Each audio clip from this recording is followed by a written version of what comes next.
BHR Partners, une entreprise largement soutenue par l'État chinois dont Hunter Biden a été directeur, a investi et acquis des technologies sensibles présentant un intérêt pour le régime chinois. La Chine est sur le point d'interdire l'exportation de certains biens et technologies afin de protéger, selon les déclarations, sa sécurité nationale. Mais cela aura-t-il un effet similaire à celui des sanctions américaines ? La question du prélèvement d'organes à vif sur des prisonniers de conscience en Chine a de nouveau été soulevée. Le sujet a été abordé lors de la conférence de presse sur la lutte contre le trafic d'organes le 16 octobre dernier. La Suède a interdit les équipements des sociétés de télécommunications chinoises Huawei et ZTE. Bienvenue dans Regard sur la Chine, je suis Vladian Huitens. Débutons cette émission en posant notre regard sur Hong Kong. De nouvelles preuves indiquent que le régime chinois pourrait soutenir le régime iranien dans le contexte des sanctions américaines. Les États-Unis ont mis sur liste noire 5 entreprises de Hong Kong ce lundi. Elles sont accusées d'avoir aidé une entreprise iranienne à se soustraire aux sanctions américaines. Sur les 5 sociétés de Hong Kong, 4 sont sous la direction du régime chinois. De plus, selon un rapport de Radio Free Asia, ces sociétés sont fictives. Les sociétés fictives sont celles qui n'ont pas d'activité commerciale en opération. Bien que parfaitement légales, elles peuvent également être utilisées pour dissimuler des entreprises et des actifs. Cela suggère que certains intervenants pourraient utiliser ces sociétés fictives pour soutenir l'Iran tout en évitant les sanctions américaines. Bien qu'aucun détail supplémentaire ne soit disponible, les intervenants sont très probablement liés au régime en place car le risque de sanctions américaines pourrait être trop élevé pour les entreprises privées. Selon un militant de Hong Kong, les sanctions signifient que les États-Unis sont conscients que le régime chinois sait comment utiliser Hong Kong comme intermédiaire pour coopérer avec des régimes corrompus comme l'Iran. Dans le passé, la Chine a aidé l'Iran à contourner les sanctions américaines en achetant par exemple du pétrole ou en faisant d'autres transactions. Le soutien de la Chine est essentiel pour le régime iranien, surtout après les sanctions financières paralysantes imposées par Washington en octobre dernier, qui auraient privé l'Iran de son accès au système financier mondial. C'est un coup fatal pour son économie déjà en difficulté. Pour en revenir aux sociétés de Hong Kong, elles sont sanctionnées pour avoir fait des affaires avec une compagnie maritime iranienne qui a également été mise sur liste noire, cette dernière ayant été accusée de transporter des missiles balistiques iraniens. Les archives montrent que 4 des 5 sociétés sont dirigées par le même PDG, un résident de Shanghai nommé Chen Yang. Cet homme dirige plus de 30 sociétés à Hong Kong. Les 4 sociétés partagent la même adresse de bureau dans la ville. Le rapport de Radio Free Asia indique que le bureau est inoccupé et que la gestion des appels avait été externalisée auprès d'une société fournissant des services de secrétariat. Et en Allemagne, la chancelière Angela Merkel et son ministre de l'économie suggèrent aux entreprises du pays d'étendre leur marché en Asie en évitant de dépendre de la Chine. C'est ce qui ressort de leur discours lors d'un événement organisé lundi par la conférence sur l'Asie-Pacifique des entreprises allemandes. Madame Merkel a déclaré que le gouvernement poursuivra ses efforts pour aider les entreprises allemandes à se diversifier sur le marché asiatique. Son ministre de l'économie, Peter Altmaier, a déclaré que Singapour et la Corée du Sud offraient de bonnes opportunités depuis qu'elles se remettent de la pandémie. Il a ajouté que l'Allemagne souhaite également diversifier ses chaînes d'approvisionnement. En tant que première économie de l'Union européenne, l'Allemagne envoie actuellement environ 40% de ses exportations asiatiques en Chine. Nous abordons maintenant la question du prélèvement d'organes à vif sur des prisonniers de conscience en Chine.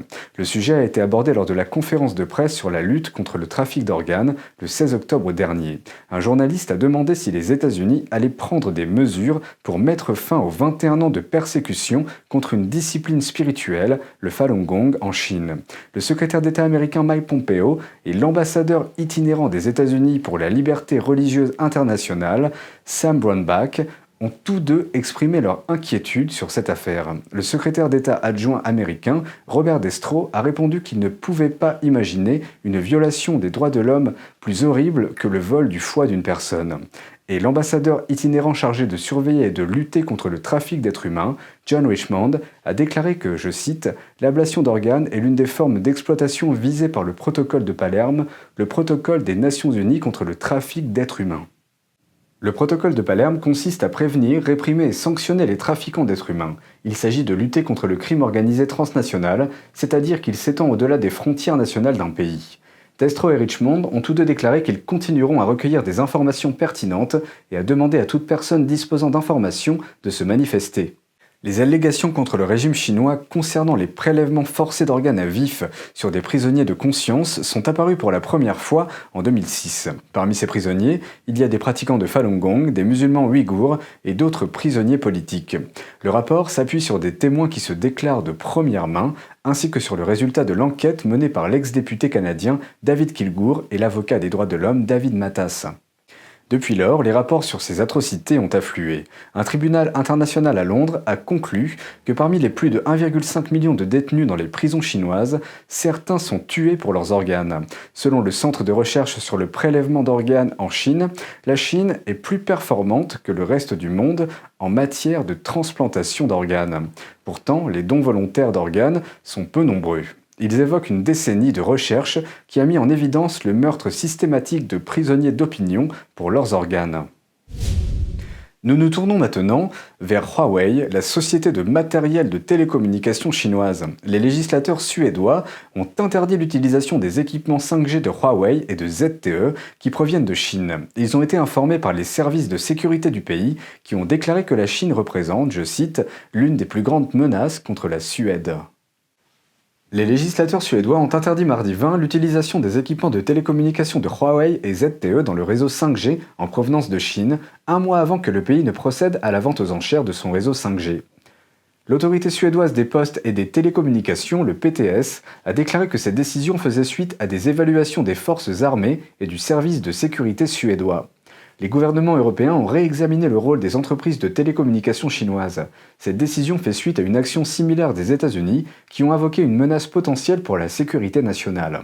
Les entreprises et les citoyens chinois doivent légalement aider le régime communiste chinois dans la collecte de renseignements.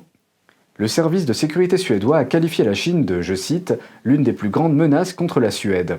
L'interdiction devrait profiter aux fabricants d'équipements de télécommunications concurrents, Ericsson, basé en Suède, et Nokia en Finlande. Le PTS a approuvé la participation d'entreprises suédoises Alfrigi Access, Net4 Mobility, Telia Sverige et Terracom. Elles vont participer à un appel d'offres pour l'accès aux fréquences de 3,5 GHz et 2,3 GHz. Les fréquences principales sont cruciales pour le déploiement de la 5G. Le PTS a déclaré que les entreprises participant à la vente aux enchères doivent retirer les équipements Huawei et ZTE des fonctions centrales existantes d'ici le 1er janvier 2025. La Chine a répondu mercredi 21 en disant que la Suède devrait porter un regard objectif et équitable pour corriger cette décision qu'elle considère comme erronée et éviter un impact négatif sur les opérations des entreprises suédoises en Chine. La Chine pourrait également imposer des sanctions. Conformément à une nouvelle loi, la Chine sera autorisée à interdire l'exportation de certains biens et technologies afin de protéger sa sécurité nationale. Mais s'agit-il là du dernier outil dont dispose la Chine dans sa guerre commerciale et technologique avec les États-Unis, ou cela finira-t-il par nuire à la Chine elle-même? Nous allons entendre deux experts sur la Chine. Le Parti communiste chinois, ou PCC, a adopté une nouvelle loi limitant les exportations d'articles contrôlés pour tenter de riposter dans sa guerre commerciale avec les États-Unis. La loi a été adoptée le week-end dernier et entrera en vigueur en décembre 2020. Conformément à cette loi, le régime chinois peut prendre des mesures réciproques à l'égard des pays qu'il considère comme ayant abusé des contrôles à l'exportation et menacé sa sécurité nationale. La loi s'appliquera aux produits civils, militaires et nucléaires, ainsi qu'aux biens, technologies et services liés à la sécurité nationale.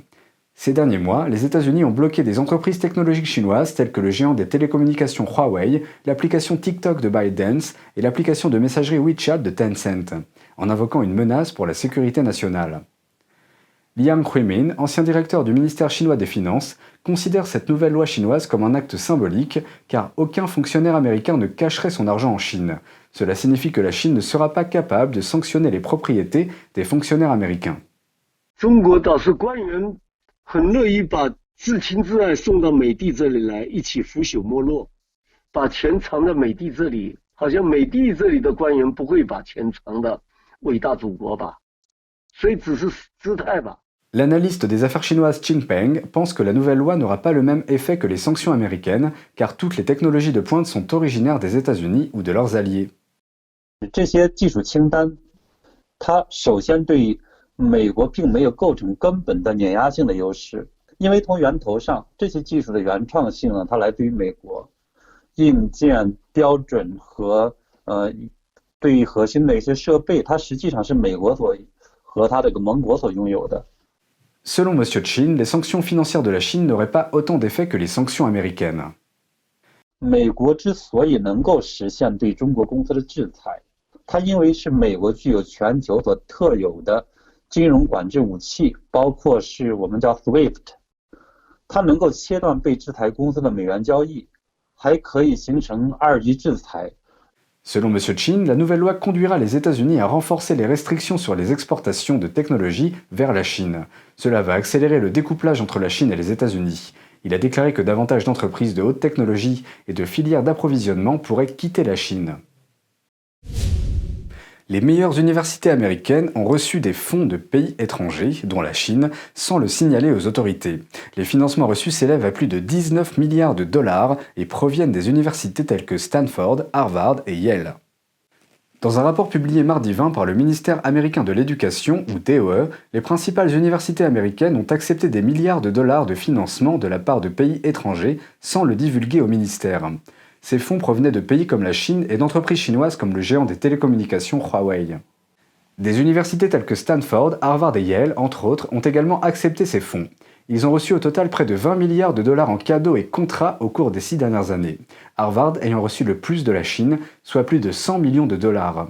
Le rapport indique que seule l'université de Cornell a reçu des fonds de Huawei pour un montant de plus de 6 millions de dollars. Par ailleurs, la société chinoise HNA a offert environ 15 millions de dollars de bourses d'études à une université américaine dont le nom n'est pas mentionné.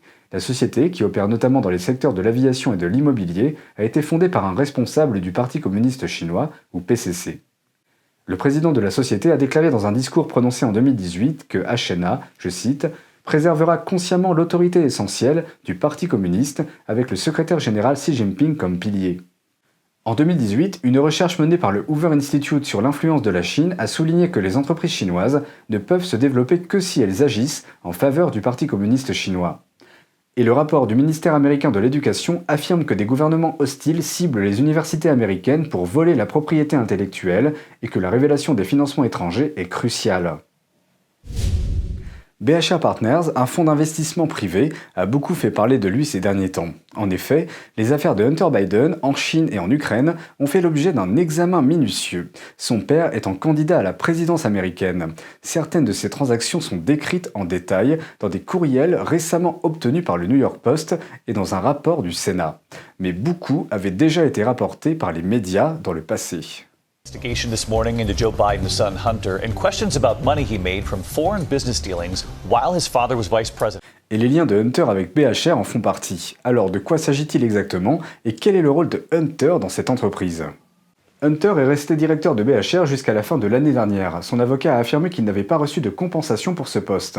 Un rapport du Financial Times montre que BHR a inclus dans sa liste d'actionnaires une société d'investissement qui détient 30% du fonds. Parmi les autres actionnaires de BHR figurent de grandes banques d'État chinoises et des collectivités locales. En juillet 2014, le Wall Street Journal a rapporté que le fonds avait levé 1,5 milliard de dollars selon un porte-parole de la Banque de Chine. Selon un rapport du New York Times, en 2017, Hunter a acquis 10% des parts du fonds par le biais d'une société qui lui appartient au prix de 420 000 dollars. Il a été découvert que BHR Partners investissait et acquérait des technologies sensibles qui intéressent le régime chinois. Par exemple, en septembre 2015, BHR a acquis conjointement l'entreprise automobile américaine Henniges avec une filiale de la société de défense chinoise Aviation Industry Corporation of China, ou AVIC. AVIC détient 51% de l'entreprise automobile et BHR les 49% restants. AVIC figure sur la liste du Pentagone des entreprises contrôlées par l'armée chinoise. C'est un important entrepreneur militaire pour l'armée populaire de libération. Elle a été accusée d'avoir volé des technologies de chasseurs furtifs et de drones américains et de les utiliser sur des armes chinoises. La filiale d'AVIC a également été sanctionnée par le gouvernement américain pour avoir aidé l'Iran à développer des missiles.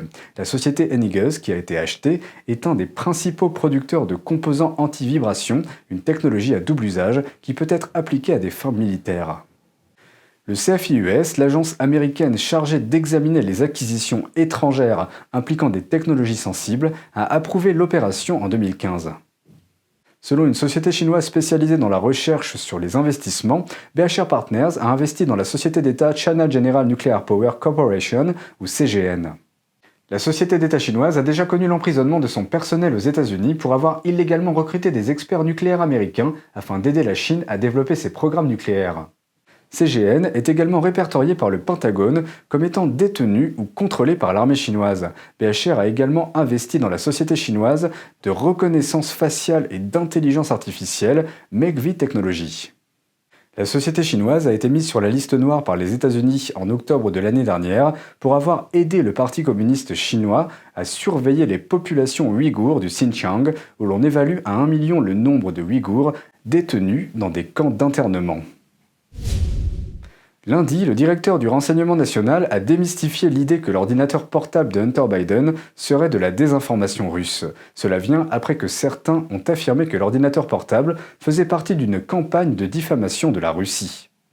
Le directeur du renseignement national, John Ratcliffe, a déclaré dans une interview à Fox Business que l'ordinateur portable et les emails de Hunter Biden ne font pas partie, je cite, d'une campagne de désinformation russe. Ceci en réponse à un commentaire fait par Adam Schiff, le président de la commission parlementaire du renseignement. Il a déclaré dans une interview avec CNN que les affirmations du New York Post sur Hunter Biden sont fausses et font partie d'une campagne de diffamation du Kremlin. Ratcliffe a déclaré qu'aucun renseignement ne soutenait l'idée qu'il faisait partie d'une campagne russe, et qu'aucun renseignement n'a été partagé avec Schiff ou quiconque du Congrès pour dire que cela était de la désinformation russe. Ratcliffe a poursuivi en disant que son rôle était en partie de s'assurer que l'information n'était pas utilisée pour faire avancer un certain discours politique, ce que certains essaient de faire malgré tout, en prétendant que l'ordinateur portable serait de la désinformation. Sohrab Ahmari, rédacteur en chef de la rubrique Opinion du New York Post, a repoussé les allégations selon lesquelles les reportages du journal sur les liens de Hunter Biden avec la Chine et l'Ukraine seraient fabriqués de toutes pièces. Ahmari a souligné que ni l'ancien vice-président ni son fils n'ont nié la vérité ou l'authenticité des courriels contenus dans l'ordinateur portable. Le compte Twitter officiel du New York Post est inactif depuis le 14 octobre, après que Twitter a refusé de débloquer le compte Twitter officiel du journal, à moins qu'il ne supprime les articles sur le scandale de Hunter Biden.